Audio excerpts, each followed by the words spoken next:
नमस्कार दोस्तों, फिर से एक नए वीडियो में आपका तहे दिल से स्वागत करता हूं। दोस्तों, क्या आपको पता है कि इस धरती पर जो भी मनुष्य मानव पाप कर्म करता है तो उसे उसके कर्मों की सज़ा कब मिलता है।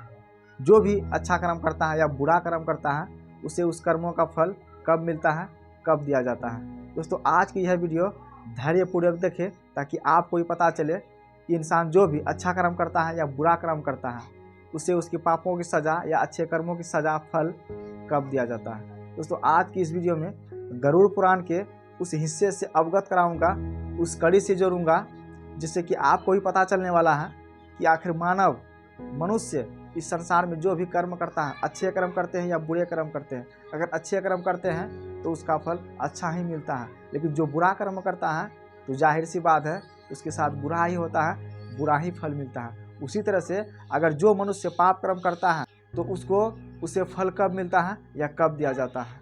इससे पहले दोस्तों, I request all of you, channel पर पहली बार विजिट किए हैं तो सब्सक्राइब जरूर कीजिएगा और वीडियो को लाइक जरूर कीजिएगा। आइए गरुड़ पुराण के उस कॉन्सेप्ट को समझते हैं। मान के चलिए कोई बीज अगर ज़मीन में बोता है तो वह बीज तुरंत ही एक बड़ा वृक्ष नहीं बनता है, उसे वृक्ष बनने में समय लगता है। सबसे पहले वह बीज होता है, वह बीज से कुछ समय बाद अंकुर निकलता है, तो वही अंकुर धीरे धीरे एक पौधा बनता है, फिर वही पौधा धीरे धीरे कुछ समय बाद एक बड़ा वृक्ष बन जाता है, और वृक्ष बनने के बाद तब वह वृक्ष फल देता है, फूल देता है। जब वह वृक्ष फल और फूल देता है तो उसका असली हकदार कौन होता है या कौन हो सकता है।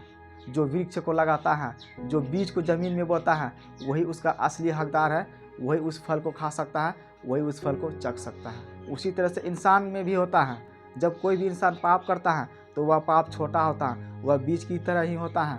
धीरे धीरे वह बीज से अंकुर निकलने लगता है, और वह अंकुर धीरे धीरे एक पौधा बन जाता है, और वह पौधा कुछ समय बाद एक भयंकर वृक्ष बन जाता है, और वह वृक्ष फिर फल देता है, फूल देता है। तब उसके बाद उसके असली हकदार को उसका फल मिलता है, उसका फल चखना पड़ता है। उसी तरह से मानव जो पाप कर्म करते हैं, बुरे करते हैं या अच्छे करते हैं, उसे तुरंत ही उसके पापों का या अच्छे कर्मों का फल नहीं मिलता है। उसे वह फल मिलने में समय लगता है, देर लगती है। जब तक कि उसका पाप का घड़ा नहीं भर जाता है, जब तक कि उसका पाप परिपक्व नहीं हो जाता है, तब तक उसे नहीं मिलता है। तुरंत ही किसी को अच्छे कर्मों का या बुरे कर्मों का फल नहीं मिलता है। इसीलिए अपनी ईमानदारी और अपना ज़मीर हमेशा बरकरार रखिए और अच्छे कर्म करते रहिए। आपके साथ 100% अच्छा ही होगा। नमस्कार।